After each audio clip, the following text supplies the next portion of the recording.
Thank you. Thanks a lot. Yeah, then you. This is how London's top cop likes to relax. How old is he now? Is he 6 or 7? Horse riding is his passion. When you're out riding, you can't think about anything else. The whole world goes away. The job goes away. It's a welcome break from those grillings from MPs. The worst thing about his job, he says. This is Oliver, his favourite horse in the Met. He's a star. Nothing's too much fuss. He doesn't seem to be too demanding. How does he compare with politicians?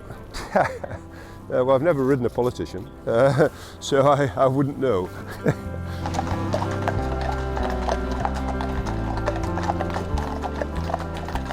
Being the commissioner is the most stressful and relentless job in British policing.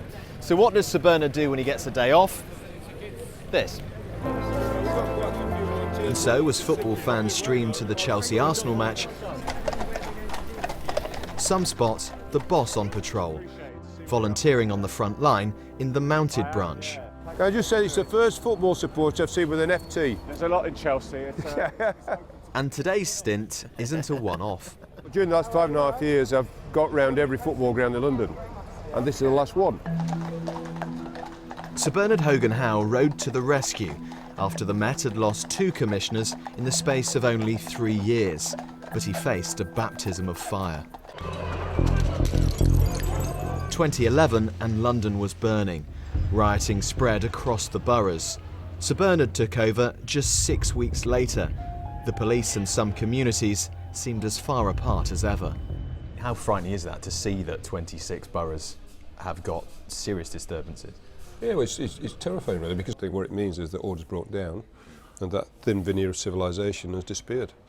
And that's got to be a worry for all of us, because the weak suffer in those circumstances.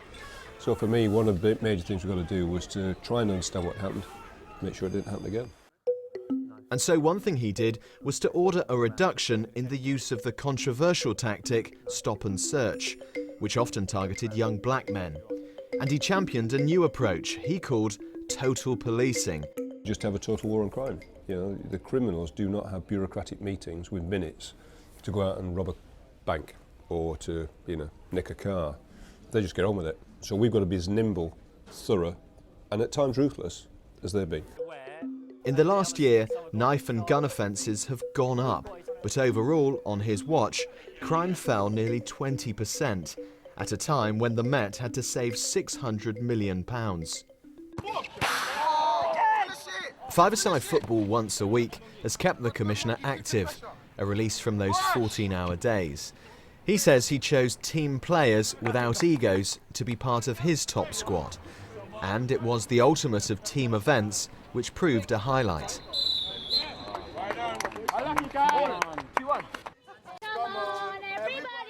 The Olympic summer of 2012. The eyes of the world were fixed on London. It was an obvious terror target. Of course, we had the disruption of G4S, if you remember. So they weren't able to deliver on their part of the contract. The military had to come in, so all the plans had to be rejigged. In the 6 months preceding the Olympics, people didn't notice, but we arrested, I think it was 36 people related to terrorism issues and charged, I think it was nearly 30 of them. And the games passed without any security scare.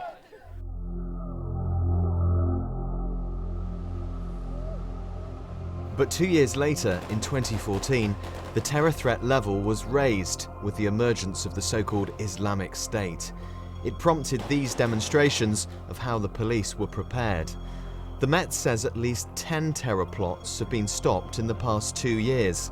And unlike other European capitals, there's been no big attack in London.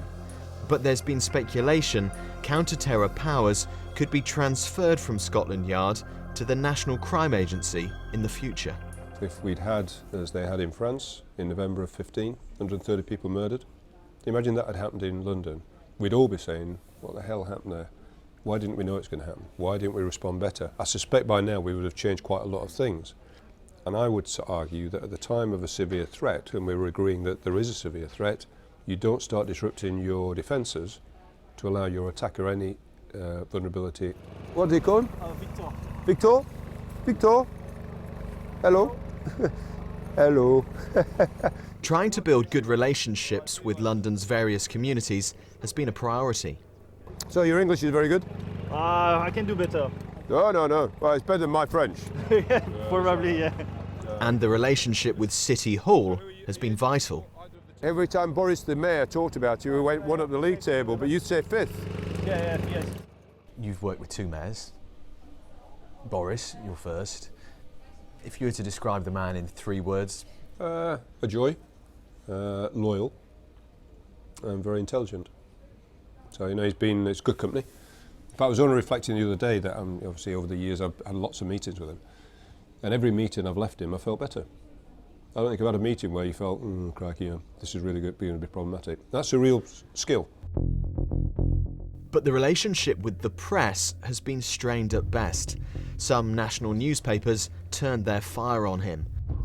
He believes it was, in part, revenge for journalists being arrested for alleged phone hacking and payments to public officials.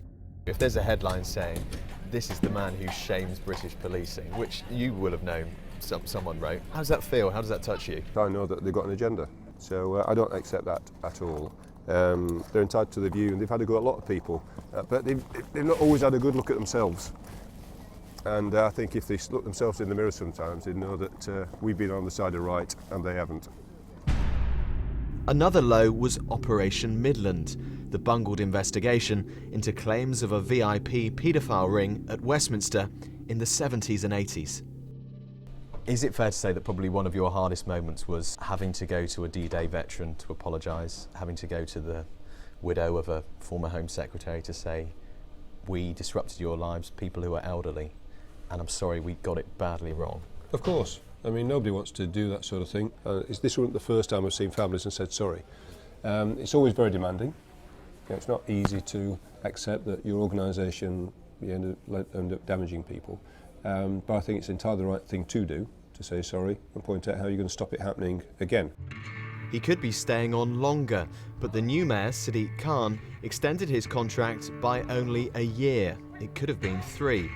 But Sir Bernard denies there was a rift. Sadiq Khan, the new mayor, in 3 words? I've enjoyed working with Sadiq. Different type of person, different party. He's also another bright guy. I mean, he started out as a lawyer, and at times, he was I think he was a human rights lawyer who took on the police. And I find him a balanced individual who listens clearly to the evidence. Hi guys, how much are the cakes? Sir Bernard retires at the end of the month. There'll be more time for horse riding, holidays with his wife Marion, and even singing lessons. But after nearly 40 years in uniform, he'll be handing over the reins to a new commissioner. It's part of the London that I love, which is just there's so many people, there's so much happening. So for cops, what better place could you have to work? Than for me as commissioner, what better place could you have to police? I'm proud that I've had the opportunity, and this is quite a nice way to finish with it.